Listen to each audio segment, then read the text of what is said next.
Hello everyone, good morning. কেমন আছো সবাই? আশা করছি সবাই ভালো আছো। আমারও কোনো রকম দিনগুলো কেটে যাচ্ছে। আর আজ আমি এখন সকাল সকাল ঘুম থেকে উঠে পড়েছি। না, সকাল সকাল বলবো না, শীতের সকাল সকাল উঠে পড়েছি। যাই হোক, আমি না এখন ঠিক করেছি সারাদিন জলটা সবচেয়ে বেশি খাবো।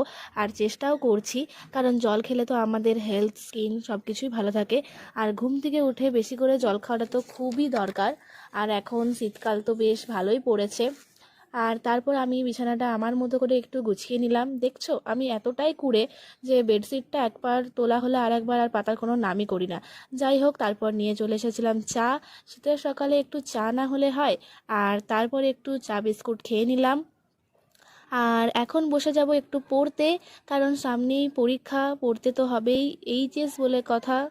আর তারপর পড়তে পড়তে এখন আমার পড়া হয়েও গিয়েছে, তাই ভাবলাম একটু আমাদের মিঠুর কাছ থেকে ঘুরে আসি। আর তারপর গেলাম একটু আমাদের পাপান বাবুর সাথে গল্প করতে। আর বাচ্চাদের সাথে যত বেশি কথা বলা হয় না, ওরা তত বেশি অ্যাক্টিভ হয়, কথা বুঝতে শেখে, প্লাস মজাও পায়। আর তারপর ভাবলাম সকালের খাওয়া দাওয়াটা করেই নিই, তাই সকালের ব্রেকফাস্টটা করেই নিলাম। আর তারপর আবারও চলে গিয়েছিলাম আমাদের পিপাই আর পাপান বাবুর কাছে। আর গিয়ে দেখি ওর দাদা ওকে কোলে নিয়ে বসে আছে, আর বলছে আমি ওকে সারাদিন কোলে নিয়ে বসে থাকবো। আর এখন অনেকটা দেরি হয়ে গিয়েছে, তাই ভাবলাম স্নানটা সেরে নিই, তাই স্নানটা করে নিলাম। আর শীতকালে সত্যি স্নান করা খুবই কষ্টকর। আর এখন দুপুরও হয়ে গিয়েছে, আর তারপর দুপুরের খাওয়া দাওয়াটাও করেই নিলাম।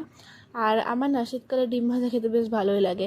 যাই হোক, এখন আমার খাওয়া দাওয়া হয়ে গিয়েছে, এবার একটু ঘুমোবো। তো চলো, দেখা হচ্ছে আবারও নেক্সট মিনি ব্লগে। ভিডিওটা ভালো লাগলে লাইক আর শেয়ার করে দিও। টাটা।